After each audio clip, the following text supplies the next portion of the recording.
What are the most exciting or useful features that are being worked on for the Lightning Network?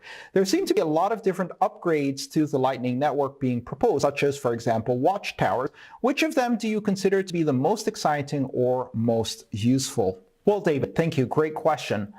So watchtowers, as an example, is one of the things that we've seen being introduced into the Lightning Network. And watchtowers are basically a third-party service that you can subscribe to that protects your channels when you're offline. You remember when I was describing the Lightning Network earlier, I said that in the first iteration of the Lightning Network, due to the way in which the channels are constructed, it is possible to broadcast the prior state, which means a different mix of local versus remote balance that would disadvantage one of the parties in the channel.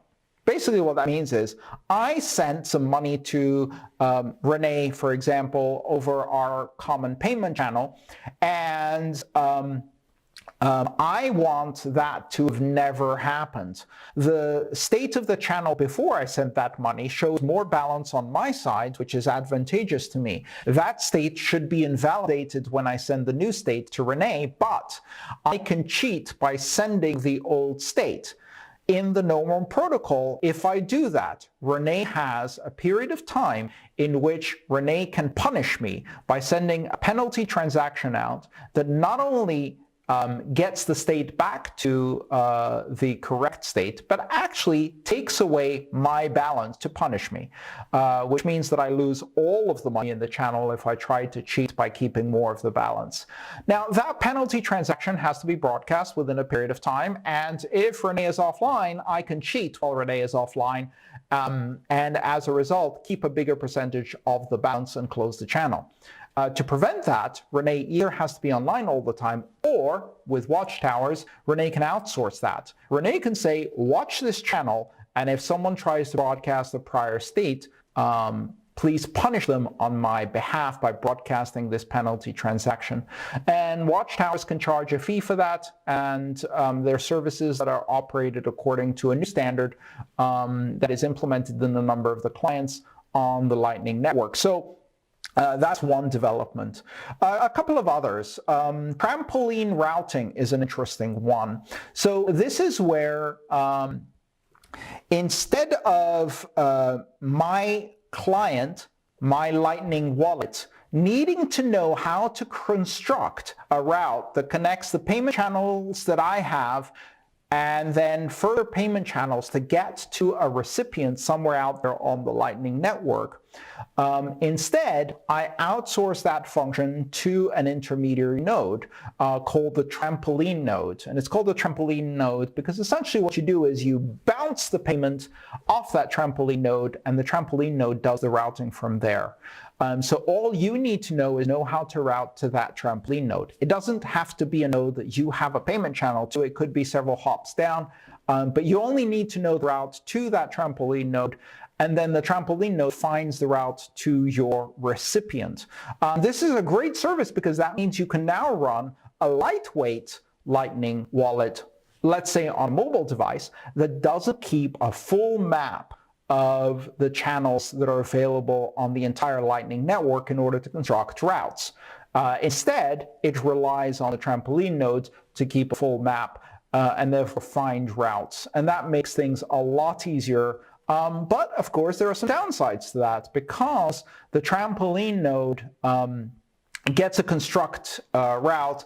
It has the ability to deny service to you or censor unless you use another Lightning trampoline node. And it also leads to a small reduction in privacy because the trampoline node knows the ultimate destination. Another mechanism for routing is rendezvous routing, where the recipient of a Lightning payment tells you to route the payment to a specific node that isn't that node, effectively a node further away, and then uses either private channels that are not advertised or another route that it communicates to the rendezvous node to route it for the final few hops. Now, think about it for a bit. The advantage of that is that you can increase the privacy by hiding behind an intermediary node and using private, unpublished channels to route the last few hops. And you can combine the techniques we just talked about. So you could use trampoline and rendezvous theoretically to have the trampoline node route to a rendezvous node from where the routing is hidden to the final destination. Take back some of your privacy. HODL invoices are another very interesting innovation. HODL invoices are invoices that do not expire and where the payment doesn't have to be claimed immediately. Instead, the payment is established, but then held for a while, and the recipient node can leave it. You can do a number of interesting tricks if you have that kind of delayed payment with HODL invoices. Another interesting one is turbo channels or using push to push balance when you open a channel in the first place. So this is a way to send money to a node that you without receiving an invoice. And it's also a way to establish inbound liquidity for your own Lightning node for a fee.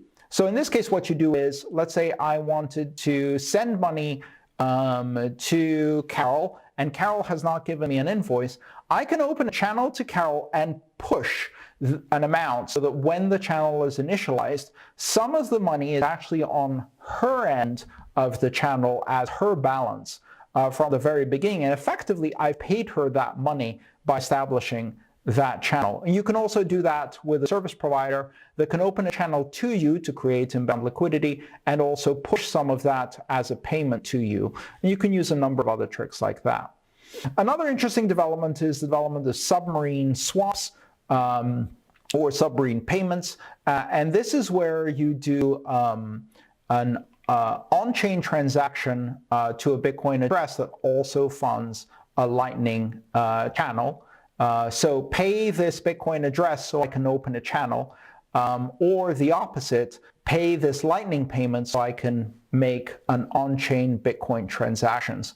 So this is effectively an atomic swap between on-chain and off-chain payments so that they can occur atomically and trustlessly, and so you can move money essentially from on-chain to off-chain or from off-chain to on-chain. These are just some of the developments, and these are just some of the things that have emerged to fulfill specific needs and reduce complexity in the use of the Lightning Network just over the last year and a half in its development. And these developments are coming very, very fast from all corners of the developer ecosystem in Lightning.